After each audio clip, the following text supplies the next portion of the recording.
नमस्कार दोस्तों, glass IAS study में आप लोगों का स्वागत है। दोस्तों, आज हम लोग स्टार्ट करने जा रहे हैं प्रधानमंत्री नरेंद्र मोदी जी के द्वारा बताए गए 5 पिलर तथा बताए गए उनके घटक यानी कि 4L के बारे में बात करेंगे, जिसका मतलब होता है labour, land, liquidity and law.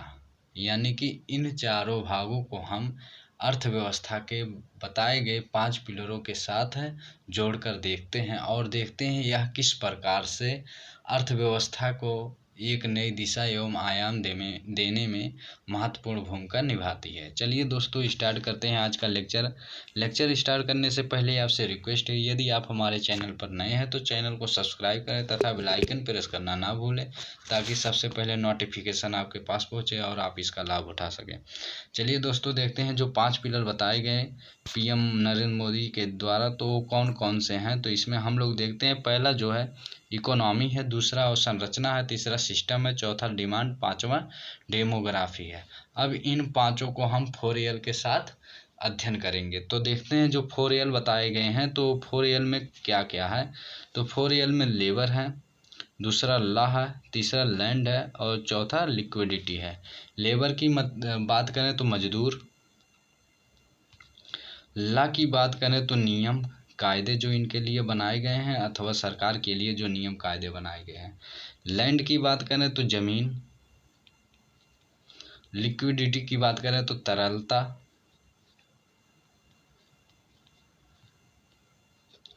इत्यादि के बारे में हम लोग जानेंगे और यह भी जानने का प्रयास करेंगे कि जो 5 पिलर बताए गए हैं उनका संबंध इनसे किस प्रकार से है अथवा ये किस प्रकार से अर्थव्यवस्था को एक नए आयाम तक पहुंचाने में अपनी महत्वपूर्ण भूमिका निभाते हैं।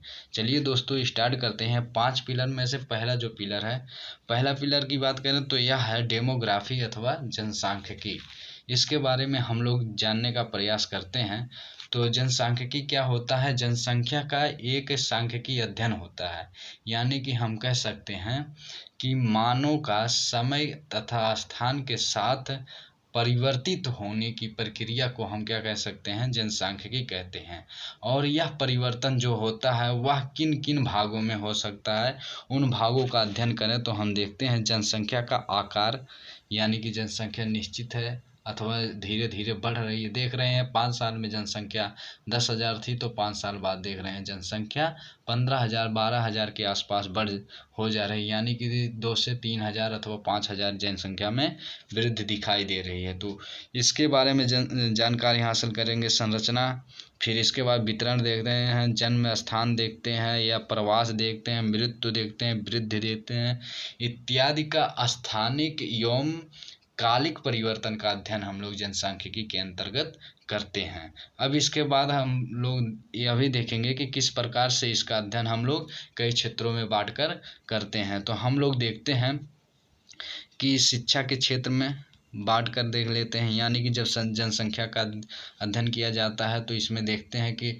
कितने वर्षों तक के बच्चे स्कूलों में पढ़ रहे हैं, उसके बाद कॉलेज में कितने वर्ष तक पढ़ रहे हैं, इत्यादि का हम शिक्षा के क्षेत्र में अलग से एक खंड में बांट कर देखते हैं जनसंख्या को। फिर इसके बाद देख लेते हैं धर्म के आधार पर बांट कर देख लेते हैं अथवा जातीयता के आधार पर बांट कर देख लेते हैं। यानी कि जनसंख्या का अध्ययन कई क्षेत्रों में हम डिवाइड करके अध्ययन करते हैं जनसंख्या का। फिर इसके बाद देखते हैं इनको प्रभावित करने वाले कौन कौन से कारण होते हैं जो उनका महत्वपूर्ण रोल होता है जनसंख्या को प्रभावित करने में। तो उसमें हम लोग देखते हैं सामाजिक, राजनैतिक तथा आर्थिक। इसके साथ साथ जिसका महत्वपूर्ण योगदान होता है वह जैविक प्रक्रिया में होता है कि किस प्रकार से मानव की एक वंश से दूसरे वंश में परिवर्तन, यानी कि एक वंश समाप्त हो रहा है, दूसरा जनरेशन आ रहा है, तो उस जनरेशन की प्रक्रिया को हम जैविक प्रक्रिया कह सकते हैं। तो ये ऐसे कुछ कारण हैं जो जनसांख्यिकी को प्रभावित करने का प्रयास करती हैं। अब इसके बाद हम लोग देखते हैं डेमोग्राफिक डिविडेंड के बारे में कि डेमोग्राफिक यानी कि जनसांख्यिकी लाभांश क्या होता है। यदि इस आधार पर बात की जाए तो पहले हम लोग जनसंख्या को दो भागों में बांटकर देखते हैं। एक जनसंख्या होता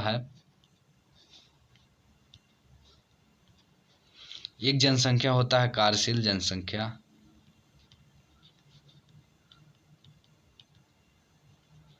दूसरी होती है आश्रित जनसंख्या।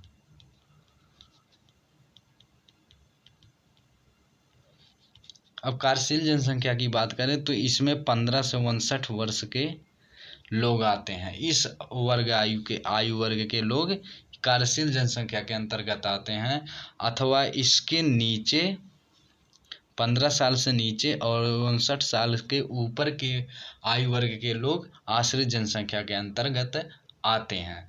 तो हम लोग देखते हैं यदि किसी देश में कार्यशील जनसंख्या अधिक है आश्रित जनसंख्या से, तो हम लोग कह सकते हैं कि उस देश का जो डेमोग्राफी डिविडेंड है वह काफ़ी अच्छा है अथवा मजबूत है। यदि इसी के विपरीत में हम लोग देखते हैं यदि आश्रित जनसंख्या का मान कार्यशील जनसंख्या के मान से ज़्यादा होता है, तो हम लोग देखते हैं कि वहाँ पर अर्थव्यवस्था के आधार पर उसकी जो डेमोग्राफी डिविडेंड है वह कमज़ोर होता है, यानी कि पुअर होता है। अब इसके बाद हम लोग बात कर लेते हैं कि कार्यशील जनसंख्या किसे कहते हैं। तो कार्यशील की जनसंख्या एक प्रकार से देखते हैं 15 से 59 साल के आयु वर्ग के लोग होते हैं, परंतु यहाँ पर देखते हैं उनके ऊपर कई प्रकार की अर्थव्यवस्था से संबंधित दबाव भी होता है। जैसे हम कह सकते हैं कि जो लोग आश्रित जनसंख्या होते हैं, आश्रित जनसंख्या के अंतर्गत आते हैं, उनके रहन सहन, खान पान, आर्थिक आवश्यकता इत्यादि का खर्च जो होता है वह कार्यशील जनसंख्या के ऊपर ही रहता है। अब इसके बाद हम लोग बात करने वाले हैं लेबर की। तो लेबर की बात करें तो लेबर किसे कहेंगे, तो लेबर उस मानव जाति अथवा मानव को कह सकते हैं जो अपना श्रम देकर उससे आय अर्जित करता है। यानी कि जो व्यक्ति अपनी पारिश्रमिकता देकर यानी कि अपने श्रम को देकर यानी कि कार्य करके उसके बदले वह आय को अर्जित करता है अथवा धन को अर्जित करता है, वेतन को अर्जित करता है, पारिश्रमिक को अर्जित करता है, तो वह किसके अंतर्गत आएगा, वह लेबर के अंतर्गत आएगा। अब लेबर की बात कर लेते हैं वह किस प्रकार से श्रम करता है। तो लेबर दो प्रकार से श्रम करता है। एक बात कर लेते हैं शारीरिक श्रम, दूसरा होता है मानसिक श्रम। यानी कि यदि कोई व्यक्ति ऑफिशियल काम कर रहा है, एक प्रकार से ऑफिशियल काम कर रहा है, तो वह मानसिक श्रम कर रहा है। परंतु यदि एक व्यक्ति किसी कारखाने में काम कर रहा है तो वह एक प्रकार से शारीरिक कार्य कर रहा है। तो अब यहाँ पर हम अंतर भी देखते हैं उनके सैलरी में अथवा वेतन में अथवा पारिश्रमिकता में भी हम लोग अंतर देखते हैं। चलिए दोस्तों आगे बात करते हैं कि एक सेवाधारी यानी कि एक सेवक और एक लेबर में अंतर क्या होता है। जो व्यक्ति अपने श्रम के बदले आय अर्जित करता है उसे लेबर कहते हैं, परंतु वह व्यक्ति जो श्रम करता है परंतु वह अपने खुशी के लिए करता है, यानी कि वह व्यक्ति जो श्रम तो करता है परंतु वह अपने खुशी के लिए श्रम करता है, तो उसको हम किसके अंतर्गत रखेंगे, सेवक के अंतर्गत रखते हैं। अब बात कर लेते हैं डॉक्टर की। तो डॉक्टर को हम सेवक के रूप में, अध्यापक को भी हम लोग सेवक के रूप में मानते हैं, लेकिन ये दोनों नैतिकता के आधार पे ही सही हैं, नैतिकता के आधार पे ही सही है। अर्थव्यवस्था के आधार पर इनको हम श्रमिक के क्षेत्र में रख सकते हैं। चलिए दोस्तों, आगे हम लोग बात कर लेते हैं कि श्रम क्या होता है।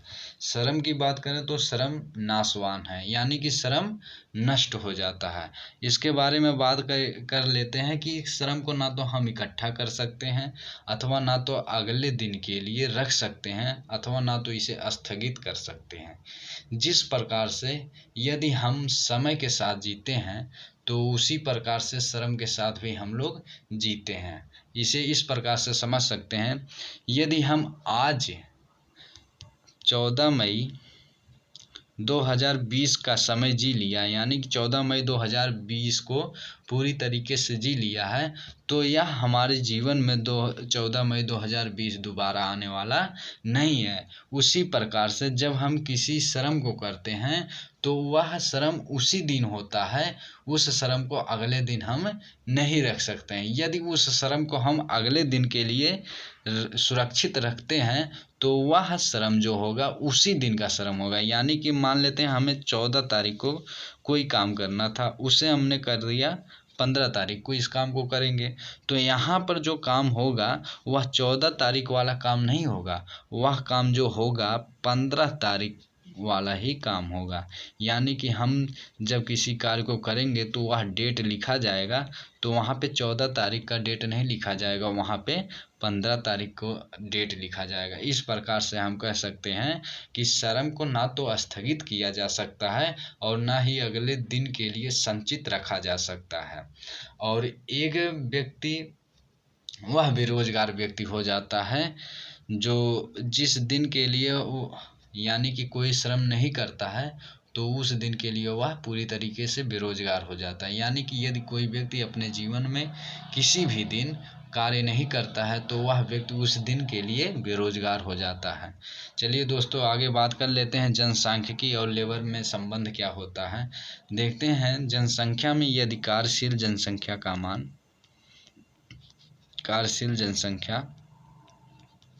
मान ज़्यादा है और आश्रित जनसंख्या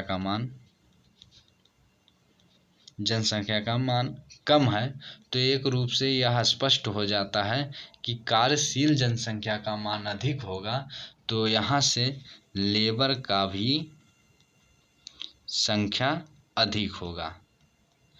कार्यशील जनसंख्या ही लेबर का कार्य करेगी, यानी कि श्रम कार्य करेगी, यानी कि एक प्रकार से किसी के जीविका का आधार वही लेबर व्यक्ति ही बनेगा, यानी कि श्रमिक व्यक्ति ही उसका आधार बनेगा।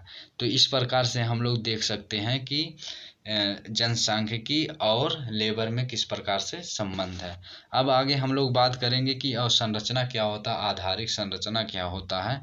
तो यहाँ पर देखते हैं, किसी भी उद्योग अथवा मानव निवास के लिए उसके समाज में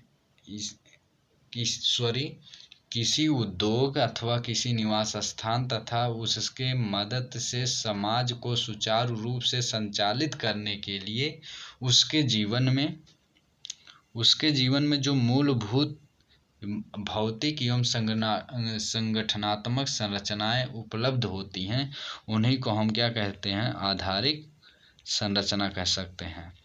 आधारिक संरचना में जैसे हमें रहने के लिए घर चाहिए, तो यह क्या है, मूलभूत आवश्यकता है, यानी कि घर होना चाहिए रहने के लिए, तो इसे हम क्या कह सकते हैं, इंफ्रास्ट्रक्चर कह सकते हैं। उसी प्रकार से यदि किसी व्यक्ति को उद्योग विकसित करने हैं तो वहाँ पर बिल्डिंग बनाएगा, उसके बाद कारखाने लगाएगा, तो वहाँ पर जो बिल्डिंग बनाया गया अथवा कारखाने लगाए गए वह अवसंरचना के अंतर्गत आएगा। अब इसके बाद बात कर लेते हैं इसके घटक क्या होते हैं अवसंरचना के। तो अवसंरचना को विकसित करने के लिए अथवा इंफ्रास्ट्रक्चर को विकसित करने के लिए जिन माध्यमों की आवश्यकता होती है उन्हें हम उस अवसंरचना का घटक कह सकते हैं। जैसे यदि हमें बिल्डिंग बनाना हुआ तो बिल्डिंग में पहले ज़मीन उपलब्ध होनी चाहिए, फिर ईंट उपलब्ध होने चाहिए, फिर सीमेंट उपलब्ध होने चाहिए, मोरंग उपलब्ध होने चाहिए, लेबर उपलब्ध होने चाहिए, अथवा इसके साथ में मिस्त्री भी उपलब्ध होना चाहिए। तो हम कह सकते हैं कि यह अवसंरचना के एक प्रकार से घटक हैं।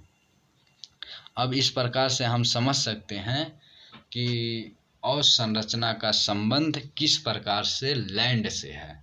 यानी कि यदि किसी अवसंरचना को यदि किसी इंफ्रास्ट्रक्चर को विकसित करना है तो उसमें सबसे ज़्यादा आवश्यकता पड़ती है लैंड की। यदि उद्योग अथवा कल कारखानों की बात करें तो यदि किसी को कल कारखाना लगाना है अथवा उद्योग विकसित करना है तो उसको ऐसी ज़मीन उपलब्ध होनी चाहिए जहाँ से उसके परिवहन संबंधी अथवा कच्चे माल की उपलब्धता आसानी से सुलभ हो, तो वह इस प्रकार की ज़मीन की तलाश करेगा। यानी कि यहाँ पर हम लोग लेबर और डेमोग्राफी डिविडेंड को देख चुके हैं एक साथ, यानी कि किस प्रकार से डेमोग्राफी और लेबर में संबंध है। उसी प्रकार से हम इंफ्रास्ट्रक्चर और लैंड के बारे में समझ चुके हैं कि इनका एक दूसरे से किस प्रकार से संबंध है। फिर इसके बाद हम लोग आगे चलते हैं। अगला हम लोगों का कॉन्सेप्ट होगा लिक्विडिटी। लिक्विडिटी किसे कहते हैं, तो यहाँ पर हम बात कर लेते हैं कि किसी देश में या व्यवसाय अर्थशास्त्र अथवा निवेश बाजार में लिक्विडिटी कीमत में उल्लेखनीय उतार चढ़ाव के बिना तथा मूल्य में न्यूनतम मूल्य हानि के साथ परिसंपत्तियों की बिक्री क्षमता होती है, तो उसी को क्या कहते हैं, हम लिक्विडिटी कहते हैं। अब लिक्विडिटी को अच्छे से समझ सकते हैं। जैसे हमारे पास 100 रुपये हैं और मुझे 1 किलो सेब चाहिए। सेब की कीमत है 70 रुपये। तो मैं इस सेब को 100 रुपये हमारे पास है तो इस सेब को मैं खरीद सकता हूँ। यानी कि यही 100 रुपये एक स्थान से दूसरे स्थान पर किसी वस्तु के माध्यम से पहुँचा है। यानी कि हमारे पास 1 किलो सेब आया है तो वह 100 रुपये किसी दूसरे के पास पहुँच गया है। यानी कि हमारे हाथों में जो रुपए हैं अथवा ऐसी कोई संपत्ति है जिसके माध्यम से हम अपनी आवश्यकताओं की पूर्ति कर सकते हैं, तो उसमें जो पूरा संभावना व्यक्त होता है वह लिक्विडाइजेशन का होता है। यानी कि कह सकते हैं लिक्विडेशन का संबंध होता है, यानी कि वहाँ पे लिक्विडिटी पाई जाती है। यदि यही संभव नहीं होता तो यहाँ पर हम यदि मान लेते हैं यहाँ पे सेब 110 रुपये का होता, 110 रुपये किलो होता, तो हमारे पास यह तरलता नहीं थी, क्योंकि सेब को प्राप्त करने के लिए हमें 110 रुपये खर्च होने चाहिए, परंतु हमारे पास 100 ही रुपये है तो हम सेब नहीं, यहाँ पे लिक्विडिटी कार्य नहीं कर रहा है।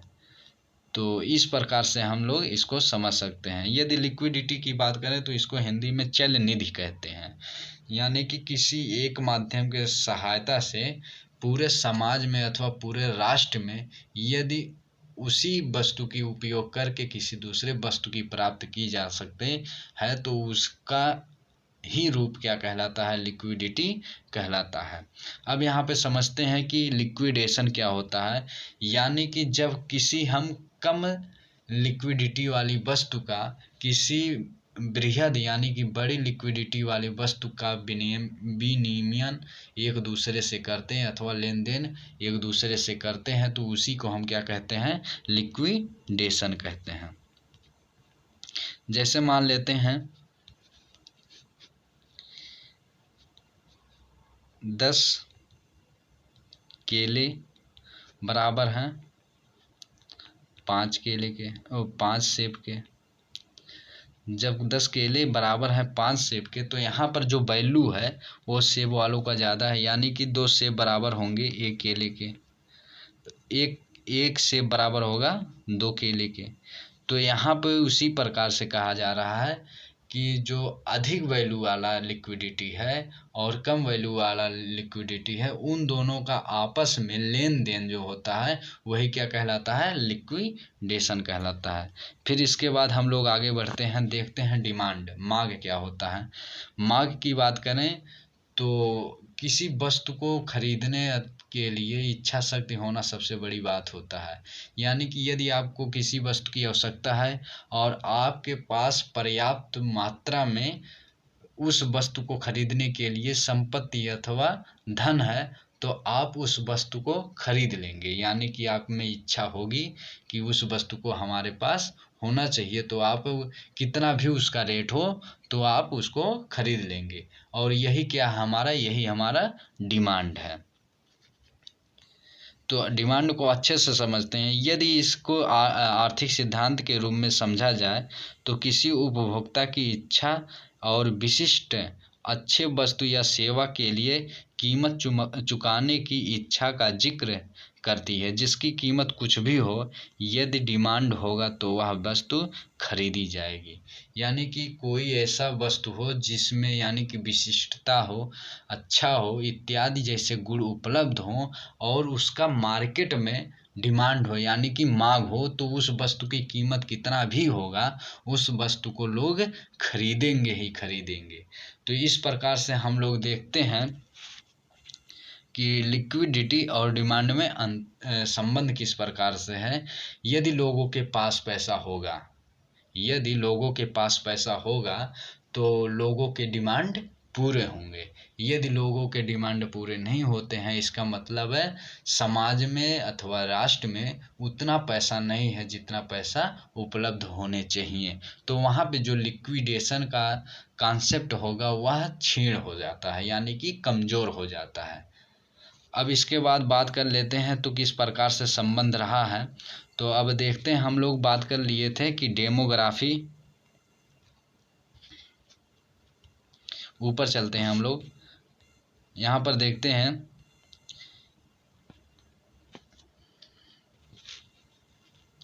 डेमोग्राफी का संबंध रहा लेबर से। और फिर इसके बाद देखते हैं हम लोग अवसंरचना का संबंध रहा लैंड से। फिर अब इसके बाद हम लोग देखते हैं डिमांड का संदर्भ रहा लिक्विडेशन से। अब इसके बाद हम लोग देखते हैं कि इन चारों का संबंध जो रहा है एक दूसरे से दिखाई देता है। इसके बाद हम लोग देखते हैं कि एक जो बताया गया था एक पिलर सिस्टम, पिलर की बात करें तो एक सिस्टम रह गया और दूसरा इकोनॉमी है।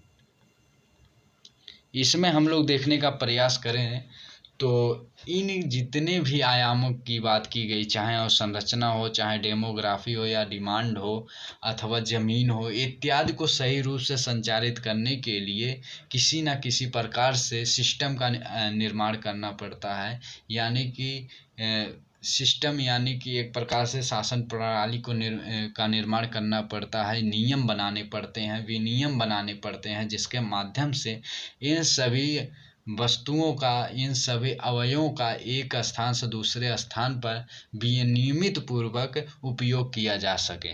तो इसके लिए सबसे बड़ी और सबसे मजबूत जो हमारा पिलर खड़ा होता है वह सिस्टम खड़ा होता है। यदि हमारा सिस्टम सही रूप से कार्य करेगा, यानी कि सिस्टम सही रूप से कार्य करेगा तो किसी भी अर्थव्यवस्था के विकास में आने वाली रुकावट कम हो जाएगी, यानी कि क्षीण हो जाएगी। अब इन सभी को मिलाकर सबसे बड़ी बात आती है कि उस समय जब हमारा अवसंरचना, डेमोग्राफी, डिविडेंड, डिमांड सिस्टम के साथ साथ लैंड प्लस लिक्विडिटी एक दूसरे को समाहित करेंगे तो हमारा जो